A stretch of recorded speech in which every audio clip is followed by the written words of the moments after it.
Dans le prochain mouvement, on va étirer le muscle fessier et le quadriceps qui est en avant de la cuisse.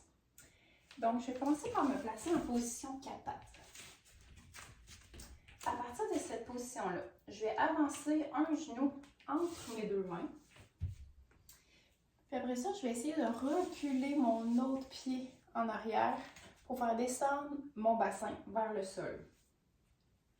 Donc déjà ici, peut-être que tu sens un étirement dans la fesse de la jambe qui est pliée en avant. Si jamais tu ne sens pas d'étirement ici à ce niveau-là, ce que tu peux faire, c'est de venir tourner le pied ici vers ta main. Donc ça va augmenter l'étirement dans la fesse. Moi, je ne vais pas trop loin ici. Ensuite de ça, on va venir s'appuyer sur les coudes. Et on va faire un mouvement de flexion et d'extension du genou qui est en arrière. Donc, je vais venir fléchir mon genou en arrière et l'allonger. Donc, quand mon genou fléchit, mon ischio-jambier ici va se contracter et mon muscle en avant ici va s'étirer. Le quadriceps va s'étirer. Les ischio-jambiers vont se contracter. Donc, je vais faire 10 à 15 répétitions comme ça.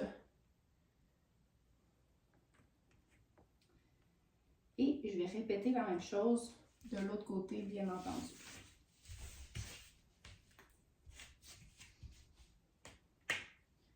Même chose, 10 à 15. Observe les différences. Est-ce que tu as un côté qui est plus raide que l'autre? Si oui, où? Est-ce que c'est plus dans la fesse? Est-ce que c'est plus dans la cuisse?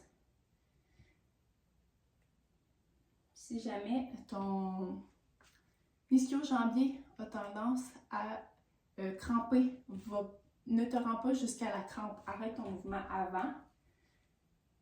Prends une petite pause. Parce qu'une crampe d'ischio-jambier, c'est pas très agréable. Donc 10 à 15 fois de chaque côté.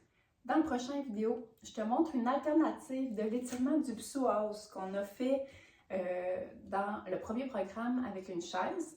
Là, je te montre une variante différente où on va également ajouter une inclinaison du tronc pour aller chercher aussi un étirement du carré des lombes.